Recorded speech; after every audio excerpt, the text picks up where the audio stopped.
ಶುರುವಾಯಿತು. ಮಧ್ಯರಾತ್ರಿ ಯಾರೂ ಇಲ್ಲದಿದ್ರೂ ಅರಮನೆಯ ಕಾರಿಡಾರ್ನಲ್ಲಿ ನಡೆದಾಡುವ ಶಬ್ದ ಕೇಳುತ್ತಿತ್ತು. ಕಿಟಕಿ ಬಾಗಿಲುಗಳು ತಾವಾಗಿಯೇ ಬಡಿದುಕೊಳ್ಳುತ್ತಿದ್ದವು.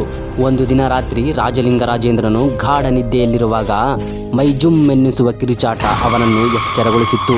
ಆ ಕ್ಷಣದಲ್ಲಿ ರಾಜ ದಿಗ್ಗನೆ ಎದ್ದು ಕಣ್ಣು ಬಿಟ್ಟು ನೋಡಿದಾಗ ಅವನ ಮುಂದೆ ನಿಂತಿದ್ದು ಬೇರೆ ಯಾರೂ ಅಲ್ಲ, ತಾನೇ ಕೊಂದಿದ್ದ ಸುಬ್ರಹ್ಮಣ್ಯ ಶಾಸ್ತ್ರಿಗಳ ಆ ಭೀಕರ ರೂಪ ಅವನ ಕಣ್ಣು ಮುಂದೆ ನಿಂತಿತ್ತು. ಹೌದು, ಶಾಸ್ತ್ರಿಗಳು ಈಗ ಬ್ರಹ್ಮ ರಾಕ್ಷಸನಾಗಿ ಅರಮನೆಗೆ ಮರಳಿದ್ದರು. ರಾಜ ಹೋದಲ್ಲೆಲ್ಲ ಆ ನೆರಳು ಅವನನ್ನು ಹಿಂಬಾಲಿಸುತ್ತಿತ್ತು. ರಾಜ ಸಿಂಹಾಸನದ ಮೇಲೆ ಕುಳಿತರೆ ಯಾರೋ ಬಂದು ಕಿವಿಯಲ್ಲಿ ಪಿಸುಗುಡುವಂತೆ, ಮಲಗಿದರೆ ಎದೆಯ ಮೇಲೆ ಬಂದು ಯಾರೋ ಕುಂತಂತೆ ರಾಜನಿಗೆ ಅನುಭವವಾಗುತ್ತಿತ್ತು. ರಾಜನಿಗೆ ಹುಚ್ಚು ಹಿಡಿಯುವ ಸ್ಥಿತಿ ಬಂದಿತ್ತು. ಅಷ್ಟೇ ಅಲ್ಲ, ಅರಮನೆಯ ಕಾವಲುದಾರರಿಗೂ ಕೂಡ ಆ ಕರಾಳ ಛಾಯೆ ಕಾಣತೊಡಗಿತು. ಕೊಡಗಿನ ಅರಮನೆ ಈಗ ದೆವ್ವಗಳ ಅಡಗು ತಾಣವಾಗಿ ಬದಲಾಯಿತು. ಈ ದೆವ್ವಗಳ ಕಾಟ ಎಷ್ಟು ಜಾಸ್ತಿ ಆಯಿತಂದ್ರೆ ರಾಜನಿಗೆ ಅನ್ನ ನೀರು ಸೇರದಂತಾಯಿತು. ಅರಮನೆಯಲ್ಲಿ ಬ್ರಹ್ಮ ರಾಕ್ಷಸನ ಕಾಟ ದಿನದಿಂದ ದಿನೇ ಹೆಚ್ಚಾಗತೊಡಗಿತು.